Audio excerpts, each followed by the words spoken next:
বোর্ডের গাভাস্কার সিরিজ চলাকালে অস্ট্রেলিয়ান সংবাদ মাধ্যমের তীরের নিশানায় ছিলেন ভারতীয় তারকা ক্রিকেটার বিরাট কোহলি, যেখানে তাকে জোকার হিসেবে উপস্থাপন করা হয়েছিল। এবার তেমন কিছু নয়, তবে কোহলিকে কেন্দ্র করেই ক্রিকেট বিশ্বকে বোকা বানিয়েছে দেশটির ফ্র্যাঞ্চাইজি টুর্নামেন্ট বিগ ব্যাশের দল সিডনি সিক্সার্স। তারা ভারতীয় এই তারকাকে দলে নেওয়ার ঘোষণা দিয়েছে সামাজিক যোগাযোগ মাধ্যমে। পরে অবশ্য জানিয়ে দেয় এটি ছিল মূলত এপ্রিল ফুল।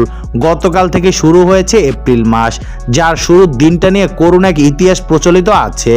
1 এপ্রিল পশ্চিম দুনিয়ার বিভিন্ন দেশে বেশ ঘটা করে পালন করা হয়। এদিন চমক দিয়ে বোকা বানাতে চায় একে অপরকে। এই দিনটির ইতিহাস নিয়েও অনেক মতভেদ রয়েছে। কারো মতে স্প্যানিশ মুসলমানদের ওপর চালানো হত্যাকাণ্ড এপ্রিল ফুলের সঙ্গে জড়িত।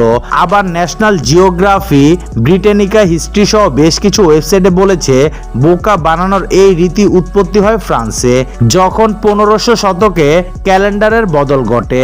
এদিকে সিডনি সিক্সার বিগ ব্যাশের লিগের ইতিহাসে দ্বিতীয় সফলতম দল। তারা এখন পর্যন্ত 3 বার বিবিএল শিরোপা জিতেছে। কেবল এই টুর্নামেন্টই নয়, আইপিএল এর বাইরে অন্য কোনো ফ্র্যাঞ্চাইজি লিগে খেলার অনুমতি নেই ভারতীয় ক্রিকেটারদের। ফলে বিগ ব্যাশের দল সিডনির সঙ্গে কোহলির 2 বছরের চুক্তির খবরে অনেকেই চমকে উঠেছিল। সেই ভুল অবশ্য ভেঙে দিয়েছে ফ্র্যাঞ্চাইজিটি। আর একটি টুইটে এপ্রিল ফুল লিখে বুঝিয়ে দেওয়া হয়েছে যে নিছকই মজার ছলে আগের পোস্টটি দেওয়া হয়েছিল।